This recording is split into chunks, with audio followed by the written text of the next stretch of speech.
받은 영문역 최우수 강사 박재산입니다. 반갑습니다. 여러분들이 지금부터 한 55분 정도 제가 강연을 진행을 할 텐데요.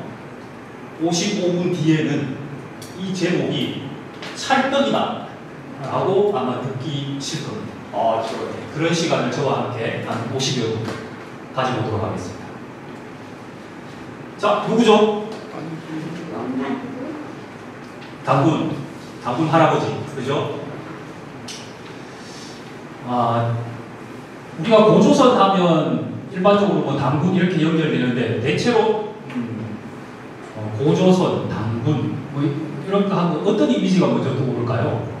쑥하고 마늘. 뭐요? 쑥하고 마늘. 쑥하고 마늘. 예. 또 어떤 최초. 네. 고대 국가. 되게 훌륭하신 분께서 대체로 저는 그렇습니다. 저는 고조선, 당군 뭐 이러면 이게 뭔가 좀 신화? 전설? 뭐 제가 이제 이렇게 적어놨듯이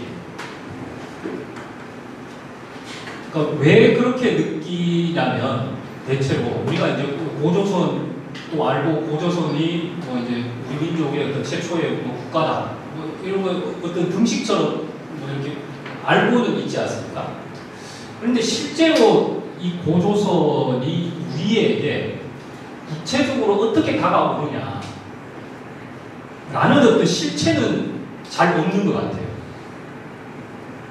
그냥 아주 막연한 그냥 우리나라의 최초의 국가 뭐 이런 정도의 어떤 막연한 그러다 보니까 이 고조선이 어떤 전설의 영역 내지는 어떤 신화의 영역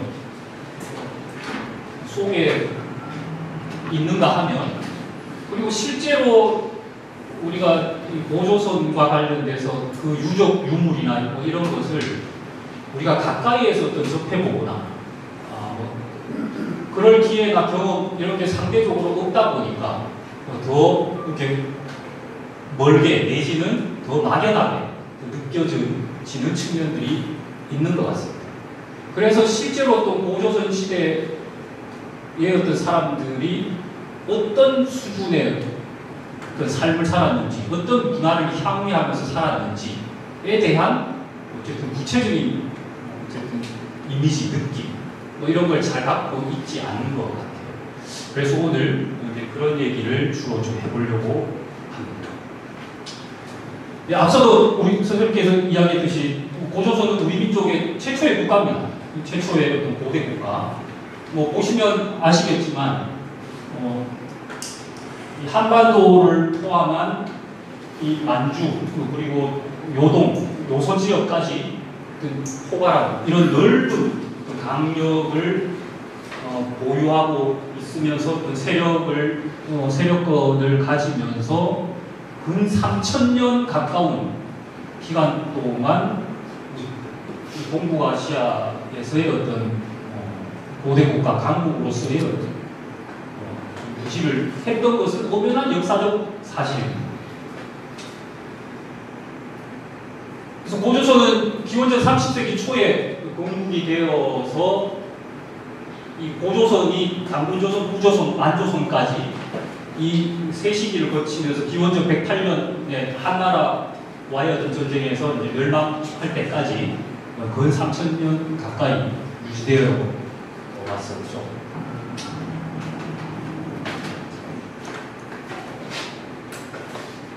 이제 대체로 이 고조선은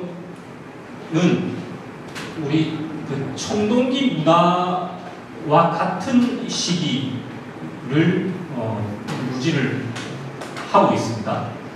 그래서 이 고조선과 관련돼서 이제 이야기를 이제 하면서 우리가 이 시기에 이 청동기가 이 한반도에 이제 발전을 하게 되는 이 시기를 둘러싸고 어떤 상황들이 펼쳐졌는지를 알아보는 것이 우선 좀 필요할 것 같습니다. 자, 우리가 보통 구석기, 신석기,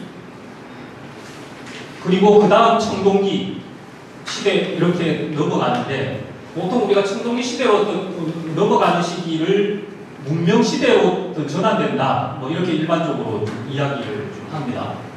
그런데 그 문명 시대로 전환되는 데서 몇 가지 이렇게 중요한 어떤 기준, 근거, 틀이 되는 것이 몇 가지가 좀 있습니다. 첫 번째로는 신석기 농업혁명을 다들 거치게 되고요. 이것은 뭐 세계 어디가 다 마찬가지입니다. 우리가 보통 일반적으로 우리가 이제 세계 4대 문명이라고 뭐 하듯이 이 신석기 농업혁명을 거치고, 두 번째로는 청동기의 어떤 발전을 가져오게 되고요. 그리고 세 번째로는 고대 국가가 형성이 됩니다. 고대 국가가 형성되고, 이런 과정들을 거쳐서 원시 시대에서 또 문명 시대로의 어떤 전환을 한다라고 우리가 그 어떤 기준, 증거, 틀들을 좀 마련을 하고 있는데요. 그 틀의 기초에서 한번 좀 살펴보도록 하겠습니다. 이제 지난번 첫 번째 강의에서도 잠깐 다루긴 했는데요. 이 한반도에서의 어떤 신석기 농업혁명이 일어납니다. 그래서 일반적으로 그 신석기 농업혁명은 대체로 이런 겁니다. 이전 시기에는 이제 수렵, 채집으로 뭐 이런 활동을 통해서 생명을 또 영위하는 활동을 일반적으로 하죠. 그래서 그 채집 노동 내지는 채집 경제 체제다 이렇게 표현을 하는데, 이 신석기 농업혁명을 통해서 농사를 지으면서는 당연히 농사 목축을 하게 되면서 생산을 하게 되는 거죠. 그러면서 생산 경제 체제로 넘어가게 되고요. 농업을 하다 보니까 당연히 뭐가 발달하겠습니까? 농사를 짓다 보니까 농사도구, 노동도구들이 발전을 하게 되겠죠. 그래서 대표적으로 우리가 그 깬석기에서 이렇게 간석기로 넘어오는 이제 그런 과정을 좀 거치게 되고요. 그리고 농업과 수공업의 어떤 사회적 분업도 이제 발생을 하게 됩니다. 이런 과정을 거치다 보니까 이전에는 수렵 채집으로 활동을 통해서는 이렇게 늘 이동을 하면서 생활을 했던 거에서 농사를 짓다 보니까 당연히 한 곳에 내가 개발했던 그 땅에서 농지에서 삶을 계속 영위를 해야 되고 정착 생활을 하게 되는 거죠. 그러다 보니까 그 이전과는 확연히 다른 어떤 인류의 삶의 어떤 전환을 가져오게 되는 거죠. 여러 가지 측면에서. 그래서 우리가 보통 혁명이다 이러면 기존의 어떤 질서와 체제에서 어떤 질적인, 양적인 어떤 전환, 뭐 이런 것을 보통 우리가 혁명적 어떤 전환이다, 혁명이다, 이렇게 표현을 하지 않습니까? 확 뒤바뀌는 것. 그래서 신석기 농업혁명이라고 표현을 하는 것이죠. 한반도에서도 이런, 이제 기원전 만년에서 기원전 BC 35세기 경까지 이런 신석기 농업혁명이 아주 오랜 기간 계속 진행이 되어 왔던 것이죠. 그래서 앞서도 이제 얘기했지만 이 농업혁명 과정에서 이 기존의 어떤 농법들도 아주 이제 발전을 하게 됩니다. 기존에는 그냥 땅을 타서 씨를 뿌리고 뭐 이런 형태의 어떤 농법에서 보습을 통한 어떤 가위 농법, 그리고 밭 일환을 어떤 세우면서 이렇게 되면서 생산력이 아주 발전을 하게 되죠. 발전을 하게 되고, 그리고 농법과 관련해서 신석기 농업혁명에서 중요한 것이 이미 한반도에서는 만년 전부터 이미 벽시가 발견이 되고 있고, 그 이후에도 계속 한반도 곳곳에서 꾸준하게 벽시 유적들이 발견이 되고 있습니다. 이것은 무엇을 얘기하느냐? 결국은 이 시기에 농사에서 어떤 벼농사, 농농사는 되게 어떤 기술을 요하는 겁니다. 관계 문제도 필요하고 등등 이런 어떤 고도의 어떤 이 농농사를 이미 이 시기부터 우리 한반도의 우리 선조들은 이런 농동사 농법을 도입하면서 농업을 진행을 했다는 것이죠. 이런 것이 대표적으로 평양 지역 대동강 지역에 있는 이런 지터 유적들, 이게 대단히 유적들입니다. 지터 유적들에서 이런 근거들이 발견이 됩니다. 이게 무슨 얘기냐면 질그릇, 빗살무늬 토기, 우리 신석기 때 대표적인 그 표지 유물이 빗살무늬 토기지 않습니까? 그걸 얘기합니다. 질그릇. 빗살무늬 토기가 120개, 200개씩 발굴이 됐다는 얘기는 무슨 얘기일까요?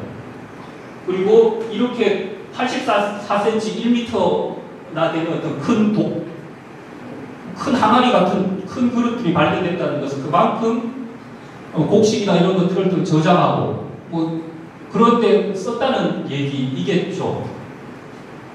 그만큼 이런 또 농업 생산력들이 발전을 하고 그런 것들을 또 보관하고 저장하고 이러는 어떤 이 그릇, 토기들이 또 따라서 또 발전을 했다는 것, 이런 것이 지터 유적들을 통해서 이렇게 확인이 되는 것이죠. 그래서 자연스럽게 생산력 발전이 되면 잉여 생산물이 축적이 될 거고, 잉여 생산물이 축적이 되면 이 잉여 생산물을 두고 쉽게 얘기하면 다툼이 생기는 거죠. 누군가는 더 많이 차지하고 누군가는 덜 차지하고, 그리고 더 많이 차지하기 위한 어떤 다툼, 이것이 적게는 부족 간에, 좀 크게는 어떤 종족 간에, 이런 과정을 통해서 계급도 발생하고 종족 간의 전쟁도 발생하는 그런 과정으로 가는 거죠. 그래서 이런 지터 유적들을 보면 대체로 다 이 지터 유적들의 어떤 방어시설이라든지 그리고 불탄자리라든지 이런 것들이 공통적으로 다 발견이 되고 있습니다. 전쟁이 있었다는 얘기인 거죠. 그래서 신석기 농업혁명을 통해서 이런 어떤 계급 발생의 어떤 단초들이 어떤 형성이 되는 그런 근거들로 된다.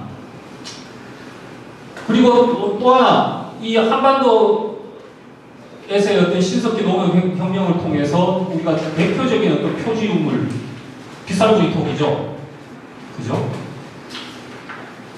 근데 이 한반도에서의 어떤 신석기 어떤 문화 자체는 대단히 독창적이라는 거죠. 우리가 일반적으로 한반도에서의 이 땅에서의 어떤 문화는 대체로 우리가 어디서 이렇게 전해졌다고 혹시 이렇게 알고 있으십니까?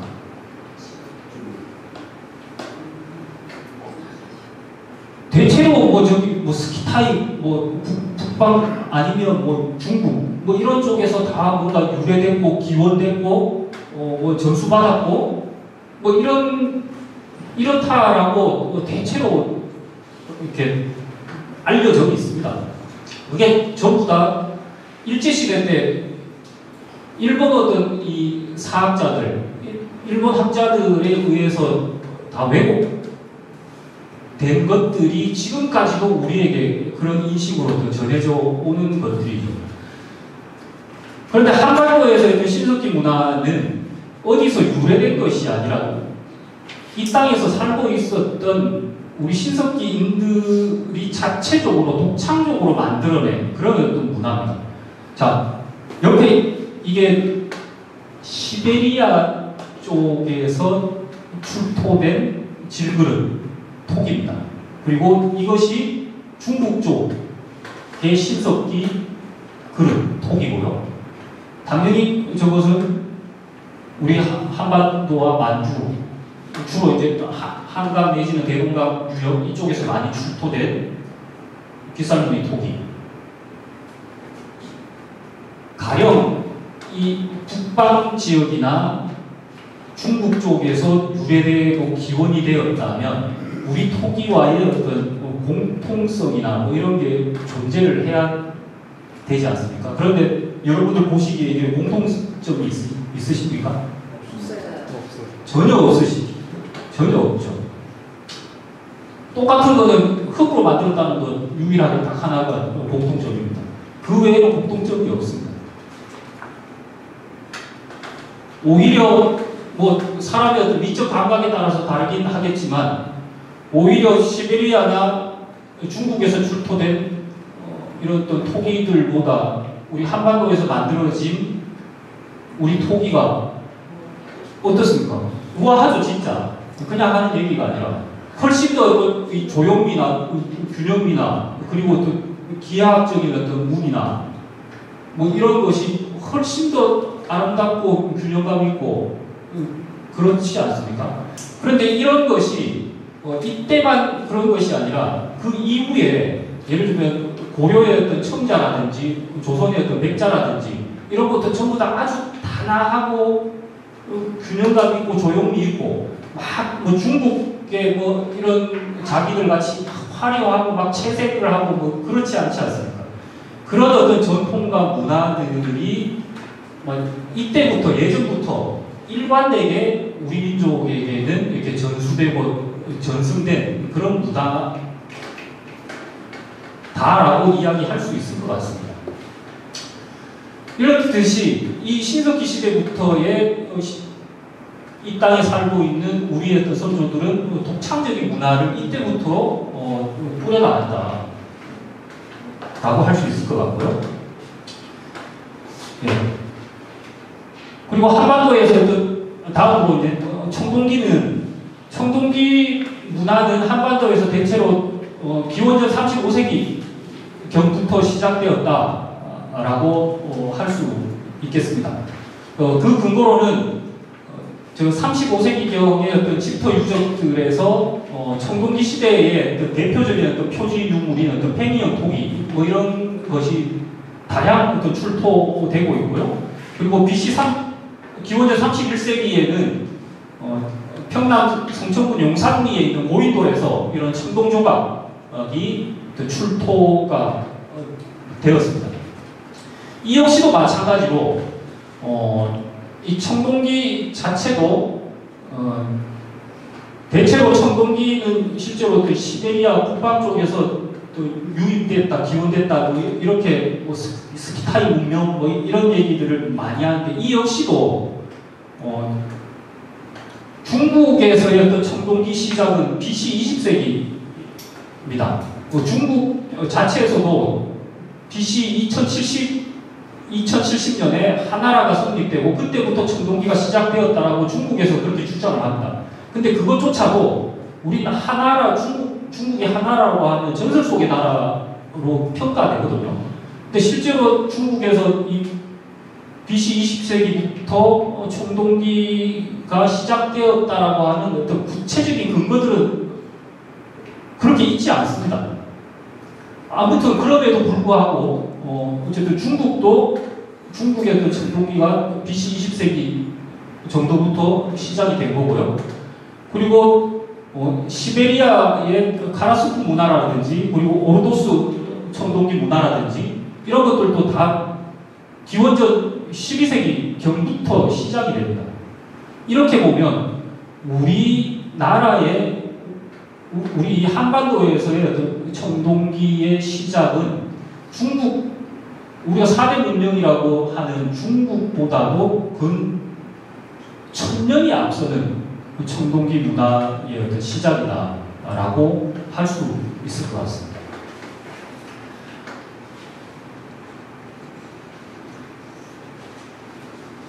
보시면 이제 4대 문명, 이집트, 메소포타미아, 인더스 하나는 대체로 이제 20세기 전후한 시기고요. 메소포타미아가 대체로 30세기 경부터 청동기가 시작되었다라고 하거든요. 그렇게 보면 우리 한반도에서의 청동기 문화는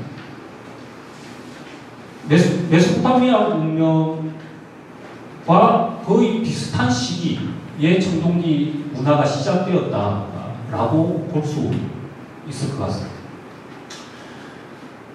그리고 문명 시대로 진입하는 데서의 고대 국가의 어떤 출현.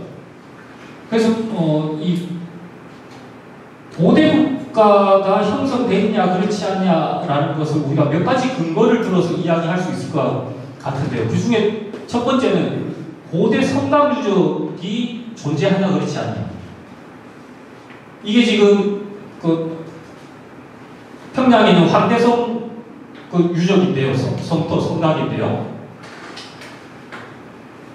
그러니까 이 성곽을 갖추고 있냐 그렇지 않냐라는 건 어떤 의미가 있냐면 국가적인 어떤 방위 시설인 거죠. 국가적인 방위 시설. 그리고 이런 대규모의 성곽을 축조를 하기 위해서 토목공사를 하기 위해서는 그만한 어떤 권력과 힘 그리고 동원력이 있어야 가능한 문제이겠죠.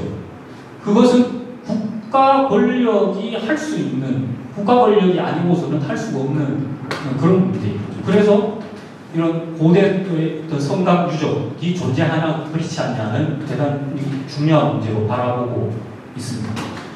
그리고 두 번째로 무덤 양식과 어떤 유적 유물들 대표적으로 이 왕릉급의 어떤 대형 고인돌 뭐 이런 것이 존재하냐 그렇지 않냐 그리고 그 무덤이 어떤 유적 유물로 되어 있냐.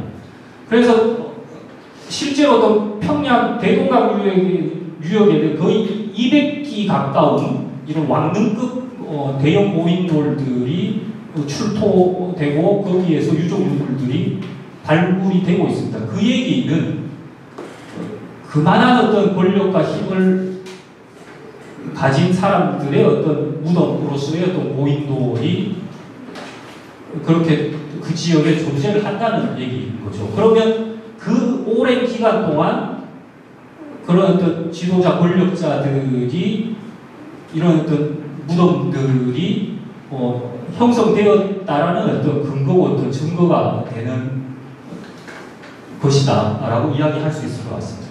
그리고 제단 유적 이것은 국가적인 어떤 의례 행사, 종교 행사 내지는 하늘의 어떤 제사 지내는 예전에는 뭐 이런 것이 대단히 어떤 중시됐던 것이기 때문에 이 역시도 평양의 또 용성구역 화성동에는 이런 국가적인 어떤 재단 시설들이 존재를 하고 있는 이런 걸로 놓고 봤을 때 특히나 이제 평양 지역을 중심으로 해서 이 고조선이 어떤 그 거점을 가지고 있었고 고대 국가로의 어떤 자기 어떤 위상, 자기 근거를 가지고 고대 국가로 어떤 출현을 했다라고 이야기를 할 수 있겠습니다.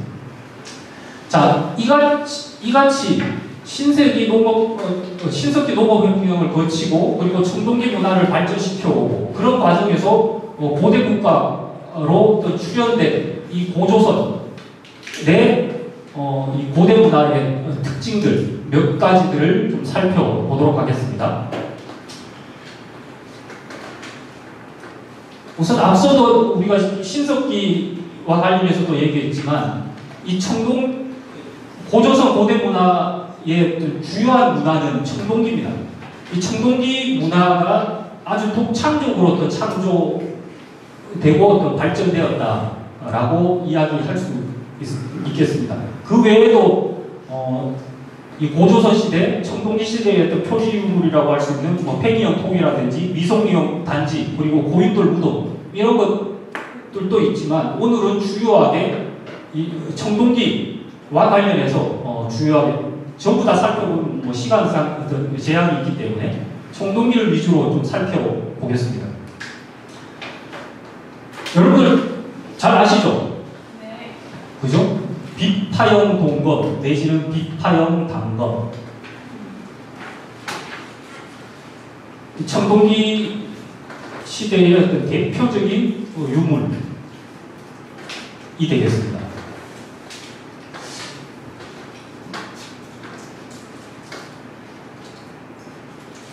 이게 이제 칼의 몸이죠. 칼날, 칼몸. 근데 이거 왜 손잡이가 없을까요? 나무로 만든 거 아니에요? 없어요. 잘 아시네요. 없어요. 맞습니다. 왜 나이가 많아? 예. 대체로 우리가 비파형 동검 보면 이런 형태의 모양의 거의 우리가 많이 봤습니다. 그런데 검이면 뭐 손잡이가 분명히 있을 텐데 손잡이가 없지 않습니까? 그죠? 그 이유는 이 검의 어떤 몸과 그리고 검의 손잡이가 따로 만들었던 거죠. 따로 만들었고 나무로 만들어서 조립식으로 만들었던 거예요. 그러다 보니까 이 검을 잡고 검을 쓰고 운용하기가 아주 편하게 만들었던 거죠. 그래서 대체로 손잡이가 이 유물은 손잡이가 없고 이렇게 검의 어떤 몸만 이렇게 있는 것을 우리가 주로 이제 출토를 하게 되고 보게 되는 것이죠. 지금 이 비파형 단검 같은 경우에는 청동기 그 중기 후기로 어떤 넘어오면서 이렇게 검의 어떤 손잡이도 이렇게 같은 어떤 청동기로 또 만든 그런 뒤로 넘어온 시대의 것이라고 좀 보시면 될 것 같습니다. 이렇게 비파형 동검 우리 지역에서 만들어진 비파형 동검은 이렇고요. 그리고 중국의 대표적인 비파형 동검이 아니라 청동 단검은 동주식 동검이라고 일체형으로 만들어져 있습니다. 이 오르도식 동검, 이게 북방 지역에서 만들어졌던 이 동검 역시도 마찬가지로 검의 몸과 검의 손잡이가 일체형으로 이렇게 형성이 되어 있죠. 그래서 이렇게 우리 비파형 단검과 이쪽 중국이나 이런 북방 쪽에서 만들어진 것 자체는 검의 어떤 구조 자체가 다릅니다. 조립형과 일체형, 검의 구조 자체도 다르고요. 그리고 검의 어떤 생김새 자체도 우리 비파형 동검은 아주 좀 수려한 그죠? 이런 어떤 모양을 어떤 나타내고 있고 이쪽은 비교적 좀 단순한 이런 어떤 구조를 띠고 있는.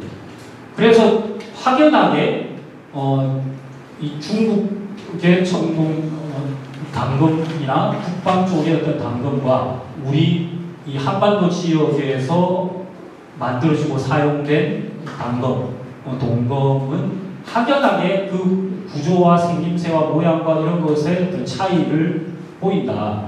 그래서 중국이나 북방에서 유입되고 기원되고 그럴 수 있는 어떤 성질의 문제가 아니다. 완전히 어떤 독창적인 모양이고, 그리고 앞서도 살펴봤듯이 그 어떤 시기도 우리가 훨씬 이른 시기에 만들어지고 출토되고 있다 라는 걸 확인할 수 있을 것 같습니다. 그리고 두 번째, 이 청동기 시대의 어떤 대표적인 유물, 청동거울입니다. 혹시 이거 청동거울 이 용도가 뭔지 혹시 아세요? 점치는 데 쓰는 거 아니야? 예, 맞습니다. 김동태 나중에 뭐 선물 주최 측에서 준비가 안 된 것 같긴 한데, 예, 청동거울은 제사장들이 내가 얘기한 점치는 데 쓴다고. 제가 먼저 얘기했는데.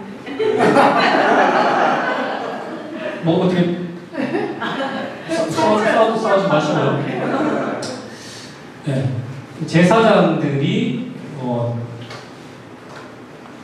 제사용 도구로 사용을 했죠. 그래서 그것을 이 청동거울을 통해서 뭐 햇빛을 반사시키면서 그 어떤 뭐 태양의 이런 어떤 아들이다 내지는 태양의 어떤 기운 뭐 이런 것을 이 대중들에게 어떤 전하기도 하고 이런 어떤 제사용 도구 용구로 어떤 사용이 되었죠. 그런데 지금 이 보고 계시는 청동 거울은 단유 세문경이라고 단유라는 건 보리 꼭지 요 고리 꼭지를 얘기합니다. 이거 고리 꼭지가 여러 개라는 겁니다. 대체로 이제 2개 내지는 3개 우리 이 한반도에서 출토되는 이 청동고울에는 2개 내지 3개의 또 고리 꼭지가 이렇게 있습니다. 그리고 세문경, 새는 아주 그죠? 미세하다 할 때 그 새자, 그죠? 가늘다, 뭐 그런 새자. 그런 가는 문이 거울. 그래서 이제 잠줄무늬 거울, 청동거울, 뭐 이렇게 이제 표기를 좀 하는데요. 그런 뜻입니다. 단어 세문경이라는 것은. 그리고 이 청동거울 중에서는 세문경도 있고 또 어떤 게 있을까요? 대충 생각해 보십시오. 조문경, 그러니까 조금 거칠게 만들어져 있는 조문경도 있고, 뭐 그렇게 이제 대체로 이제 분류를 하는데요. 이게 지금 이 지름이 한 21cm 정도 되는 겁니다. 21cm 정도 되는 지름인데 지금 이 안에 있는 선들이 한 몇 개 정도 있을 것 같습니까? 이 미세한 선들이 대충 통박 딱 때려서 셀 수 없이 많아. 수만 개. 이 미세한 선들이 지금 13,000개가 이 안에 들어있습니다. 예.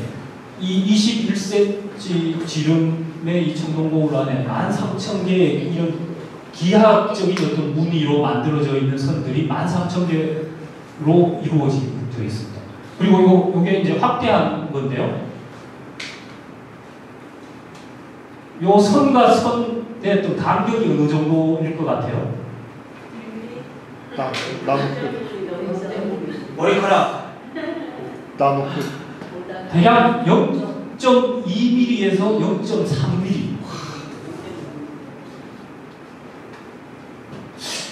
근데 그 옛날에 어떻게 이게 가능했을까 이런 게 혹시 그런 이게 의문 안 드십니까? 달리는 것도 기술력이 좀 대단한 거지. 앞으로 3분간 3분간 바로 중지. 네. 0.2mm에서 0.3mm였던 간격.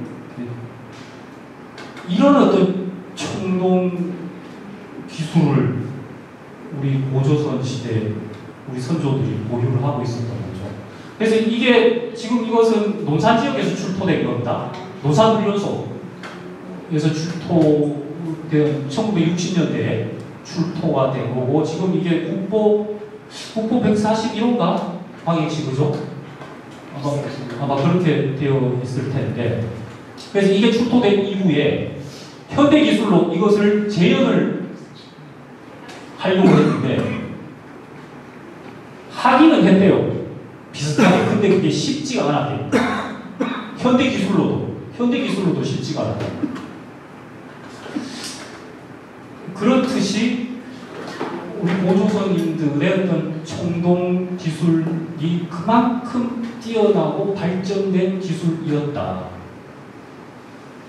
라는 어떤 대표적인 증거가 되겠습니다. 자, 이것은 중국 쪽의 청동거울입니다. 우리 앞에 보신 것과 느낌이 어떻습니까? 조선해요. 네. 이거 사춘기에 찍었다. 시간이 없어. 우리나라 과학이고 사춘기. 예, 아무튼 좀 많이 다르죠. 네. 그래서 우리는 아까 그 빗살무늬 토기에서도 봤지만 아주 어떤 기하학적인 어떤 그런 어떤 무늬 뭐 이런 것이 토기에서도 그렇고 이런 청동거울에서도 그렇고 일관되게 그런 어떤 문양과 무늬들을 어떤 보이고 있는 거죠. 그런 어떤 기하학적인 어떤 균형감 등등등 뭐 이런 과학적인 뭐 이런 거 그죠? 근데 중국은 대체로 그냥 뭐 동식물들 뭐 이런 걸 이제 담아놓은. 그래서 이게 판단은 여러분들에게 맡기겠습니다. 왜 중국하고 자꾸 비교하냐면 뭐가 뭐 뛰어나다 안 뛰어나다도 뭐 우리가 이제 볼 필요가 있지만 그러니까 좀 우리나라의 어떤 역사학자들 어디서부터 뭐 일제시대 때부터 잘못됐겠죠.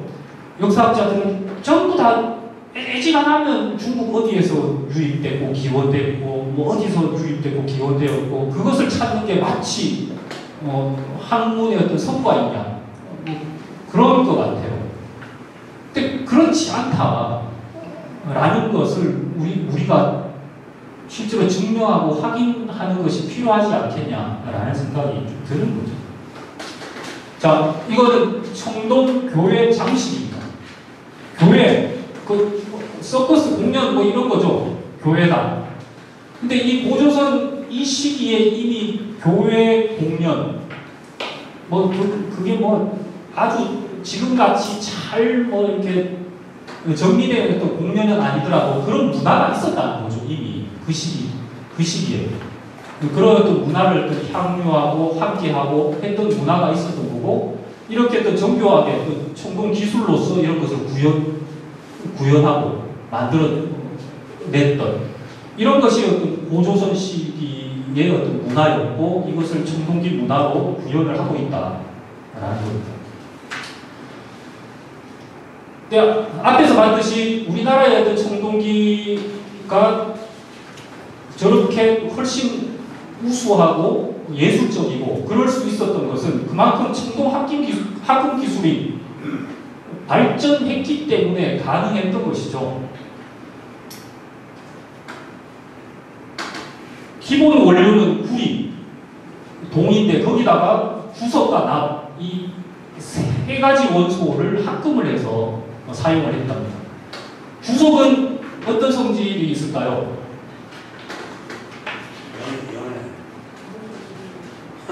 주석은 좀 강도를 높이는 역할을 하는 거고, 연은 부드럽게.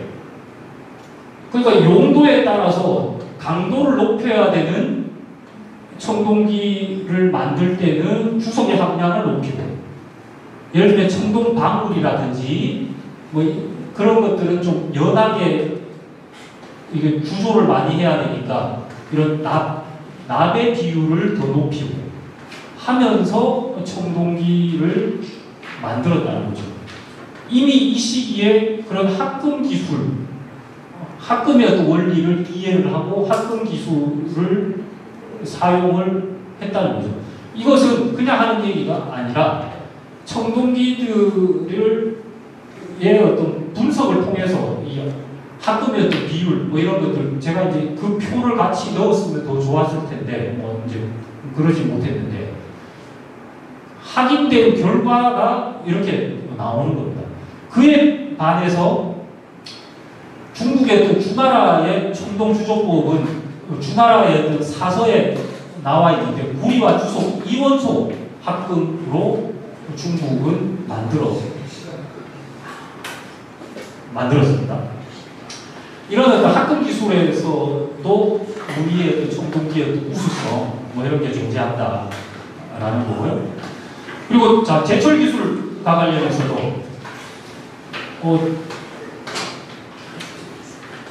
고조선의 어떤 후반기로 들어가면 그 기원전 2000년기, 여기서 2000년기라고 하면 기원전 2000년에서 뭐 1001년 요 시기를 말하는데, 기원전 2000년기 후반이라고 하면 대충 한 기원전 뭐 1100 제일 후반으로 쳐도 뭐 1100년 뭐 이 정도쯤 뭐 됐다고 좀 봐질 것 같습니다. 이미 이 시기에 그 철주조법을 이미 개발을 했고, 천년기로 들어서면, 기원전 천년기로 들어서면 철제 기구들을 상용화를 하기 시작을 합니다.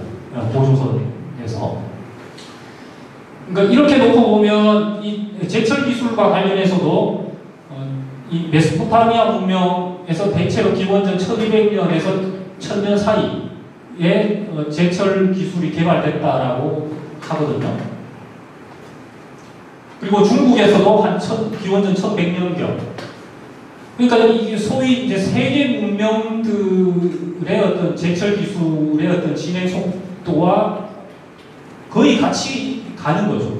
제철 기술과 관련해서 그만큼 이런 금속에 대한 어떤 다루는 어떤 기술들 이런 것이 뛰어난다. 자, 그 다음으로 볼 것은 천문학입니다. 여러분들 천문학은 어디에 쓰는 학문일까요? 기후.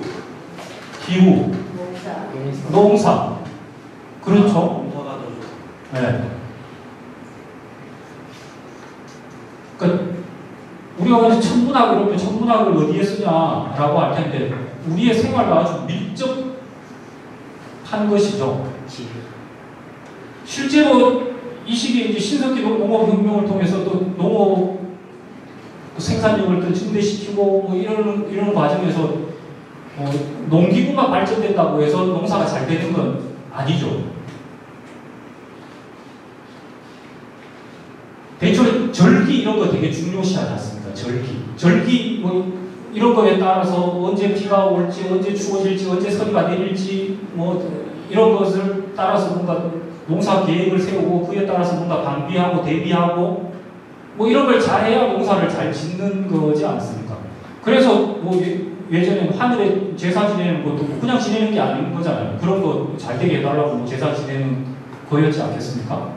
그렇듯이 그래서 그런 어떤 절기와 하늘의 어떤 운행 법칙 이런 것들을 알아야 될 필요성이 있었기 때문에 하늘에 대한 어떤 연구를 했던 거죠. 그래서 뭐 지금은 이것을 우리가 통칭 천문학이라고 표현을 하지만 아무튼 그런 쪽 별장이나 이런 것에 대해서 고조선들은 관심을 가지고 연구하고 항상 살피고 했다는 거죠. 그것이 이런 고인돌, 뚜껑돌에, 덮개돌에 이렇게 표현이 되어 있습니다. 여러 가지 크고 작은 어떤 구멍들을 만들고 하면서 그것을 연결하고 뒤에 연결하고 이어보니까 그것이 퉁퉁칠성이고 무슨 여름에 별자리고 뭐 이런 것이 특히나 여기 그 용동리에서 출토된 이 고인돌의 별자리는 11개 정도의 어떤 별자리가 지금 이제 확인이 되고 있습니다. 그만큼 이 천문에 대한 어떤 관심과 연구 뭐 이런 것도 이 시기에 진행이 되었다는 것. 그것을 통해서 또 농사나 농업에 연관을 짓고 활용을 했다는 것. 우리 선조들은. 그러니까 앞서의 이런 과학 기술들을 통해서 당연히 농업의 어떤 발전을 일궈낸 거죠. 영농기술 그리고 농기구의 어떤 발달 뭐 이런 걸 통해서 이미 고조선 이 시기에 벼조, 기장, 수수, 콩 오곡농사를 이미 이 시기에 했던 거죠. 지금도 우리가 이 오곡 그대로 우리가 먹고 있지 않습니까? 이미 이 시기에 이런 오곡농사를 영농의 어떤 개발과 발전을 통해서 오곡농사를 이미 이 시기에 지었다.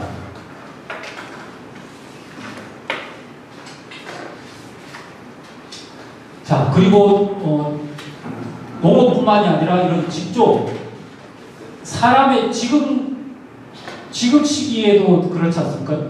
이게 밖에 나가서 우리가 이제 뭔가 좀 있어 보이려면 뭔가 옷이나 이런 걸 되게 정갈하고 좀 잘 입고 깔끔하게 입고 뭐 이런 거 되게 중요한 것 중에 하나지 않습니까? 의복이라는 문제가 먹는 문제도 대단히 중요하기도 하고 이런 의복 이 시기도 마찬가지인 거죠. 그 시대의 어떤 문화가 어떠냐는 먹는 문제도 중요하지만 이런 의복이라든지 이런 것이 대단히 중요한 요소 중에 하나로 포함되는 거죠. 고조선 이 시기에 이미 잠업, 누에치기 누에를 통해서 뭘 뽑아냅니까? 비단, 명주, 그죠? 비단실. 이미 이 시기에 비단을 생산을 해냈던 거죠. 그리고 삼백, 오시, 가죽, 그리고 오직물 이런 것들도 다 생산을 해냈습니다. 그래서 대체로 귀족이나 높은 신분에 있는 사람들은 이렇게 명주 비단 어떤 의복 생활을 많이 했고, 그리고 평민들은 350 어떤 생활을 많이 한 것으로 유적들을 통해서 확인이 되고 있습니다. 실제로 이 시기에 장업이 성행을 했다는 것은 이 질그릇 토기들의 새겨진 어떤 누의 어떤 문양들을 통해서 이렇게 확인이 되고 있습니다. 이 역시도 우리 학계에서는 이 잠옷 누의 치기도 아마 중국에서 어떤 기원되고 유래됐다 이렇게 얘기하는데, 그러니까 한 가지 우리 지역 이 한반도에서 출토되고 어떤 DNA 분석을 통해서 확인된 어떤 석장누에와 중국 쪽에서의 어떤 석장누의 DNA 자체가 다르다고 합니다. 네? 중국은 넘자. 예. 넘장누에 뭐 이렇게 아예 그 어떤 누에의 어떤 그 종이라고 합니까? 그리고 DNA 뭐 이런 것들 자체가 이제 다르기 때문에 우리 한반도에서는 그 고유한 고유한 고유종의 어떤 누에를 통한 어떤 잠옷을 영위를 했던 것이죠. 그것을 통한 어떤 의복 생활의 어떤 발전 뭐 이런 걸 일구었다라고 할 수 있겠습니다. 그리고 마지막으로 고조선 고대문화의 어떤 특징 중에 팔조금이라고 들어보셨죠? 그 내용은 여기 기재 안 했는데 내용은 알고 계신 분도 있고 혹시 모르시면 검색해 보시면 다 나옵니다. 그러니까 그만큼 이런 성문법을 통해서 나라의 어떤 법과 제도를 세우고 또 통치를 할 만큼 이 고조선의 어떤 국가 제도와 어떤 시스템이 그만큼 어떤 체계적이었다는 것이고, 그만큼 국가 권력의 어떤 형성이 이루어져 있었다라고 할 수 있는 어떤 대표적인 어떤 근거가 됐다라고 하겠습니다. 자, 지금까지 고조선과 고조선 시대를 관통한 어떤 청동기 문화들의 어떤 우수성과 어떤 선진성에 대해서 우리가 좀 살펴봤는데요. 그래서 다른 주변국, 중국이나 북방보다 훨씬 이른 시기, 건 1000년 앞선 이른 시기, 그리고 독자적이고 훨씬 우수한 그런 청동기 문화를 가지고 한반도, 만주, 요동, 요소 지역까지 자기 어떤 세력권 강력으로 세력권을 어떤 형성했던 그런 어떤 국가 체제를 가지고 있었던 것이 우리나라의 어떤 최초의 어떤 고대 국가 고조선이라는 것이고요. 이렇게 놓고 보면 우리가 보통 세계 4대 문명이라고 표현하는데, 오늘의 이 내용을 근거로 했을 때 저는 이 대동강과 한강 유역을 중심으로 발전되어 온 우리나라의 이 청동기 문화를 통해서 만들어진 이 문명 시대가 만들어진 것을 놓고 보면 이미 북에서는 대동강 문명이다라고 규정을 하고 명명하고 표현을 하고 있기도 하고요. 대동강 문명 내지는 폭을 더 넓혀서 한반도 문명으로 해서 우리가 세계 5대 문명이라고 할 만하다. 세계 5대 문명으로 우리가 표현하지 않을 이유가 없다라고 생각이 듭니다. 앞으로 우리 남북의 역사문화 교류 뭐 이런 것이 이루어져서 세계 5대 문명으로 우리의 문명이 규정되는 그날까지 함께 해나갔으면 좋겠습니다. 예, 고맙습니다.